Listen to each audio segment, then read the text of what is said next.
So, you are watching my Everybody's Gone to the Rapture review.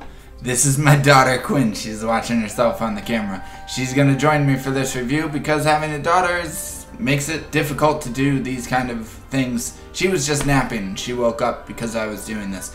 So she's gonna help me with it. Aren't you? You gonna help? Alright. So, Everybody's Gone to the Rapture is by the Chinese Room, and it's for the PlayStation 4. It is what we call a first-person experience kind of game. What kind of game is that? Is something like Gone Home or the Chinese Room's first game, Dear Esther, a game that essentially has you in first person wandering through a world, discovering the story. And these games are very focused on the story, and Everybody's Gone to the Rapture is no exception. As you can see, the world is basically barren. There are no people. There are birds. You hear birds, even though there are a lot of dead birds on the ground as well. But what you do see as far as signs of life are you see car doors here and there. You see these scenes play out throughout the game, throughout the world, in balls of light.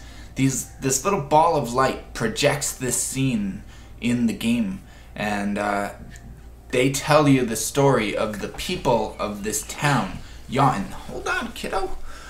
They tell you the story of these people and what happened to them that led to them going to the Rapture. It's no mystery. There's no mystery as far as what happens to these people. They disappear. That's all we know. So everything else is a mystery. How they went to the Rapture, we don't know. And the game never really tells you what causes it. It's open to interpretation. Everybody's Gone to the Rapture is very open to interpretation. It's open to how fast you want to go through the game, because you can discover all the clues in the story in probably an hour if you speed through it. But if you take your time, you'll discover little things that you might have missed, or little signs of death and life and love and loss and tragedy here and there. Hi. And there are just some gut-wrenching scenes in this game, and it's really one of the most magnificent stories I've seen in a video game, because it's so human, because it's so believable and relatable. And the way you have to unlock these scenes is by holding your controller and kind of tilting it, like so, to turn the frequency on a radio, almost. You're not doing it to a radio, you're doing it to these little balls of light that open up the play. And when you do that, you discover the story of these people and what happened to them in their lives. And some of these stories are kind of cute and funny, some of them are incidental, and they're just there to add to the world, and some of them are absolutely gut-wrenchingly tragic. But the world itself, as you can see, is beautifully rendered. The graphics are wonderful, and the lighting techniques in some of the sequences will have your jaw on the floor because they're just phenomenal. And there are 6 different characters in the game, 6 characters that the story follows and tells their tale and their perspective of the Rapture itself. And it's those characters that really tell the story. And there's 2 main characters, Kate and Steven. Kate and Steven are married. They're both scientists who go back to Steven's hometown to study this light phenomena. So that light that you're following is not incidental. It is part of the story. And it's part of the story. It's you. And it's telling you the story. It's trying to communicate with you through these vignettes. Yeah.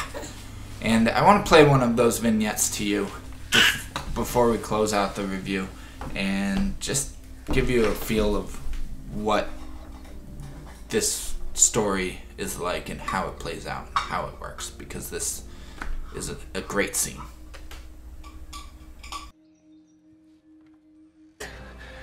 try and calm down and tell me where Neil and the children are. They're upstairs. They were tired and Neil said they could take a nap in the bed, and we thought Barbara wouldn't mind as they're only children, and I was so tired, so Neil took them up. He took them upstairs to tuck them in. And? That was 6 hours ago. So, yeah, that scene just knocked me on my feet when I first saw it. I couldn't believe how well acted it was, and that's early in the game. And even though there's no facial animations, you're not getting a human performance. You're getting a vocal performance. There's no motion capture in this game. It's all the voices. It's all of the voice acting, and that's it. And it's the lighting. It's the way.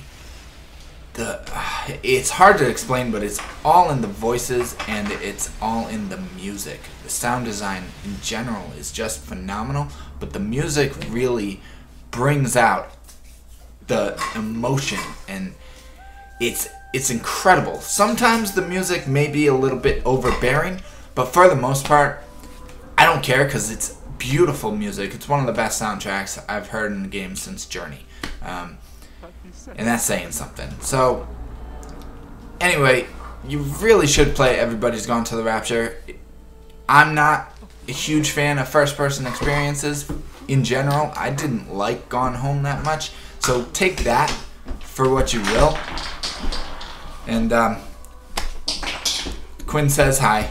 So hopefully you enjoyed this review. Subscribe, like, share.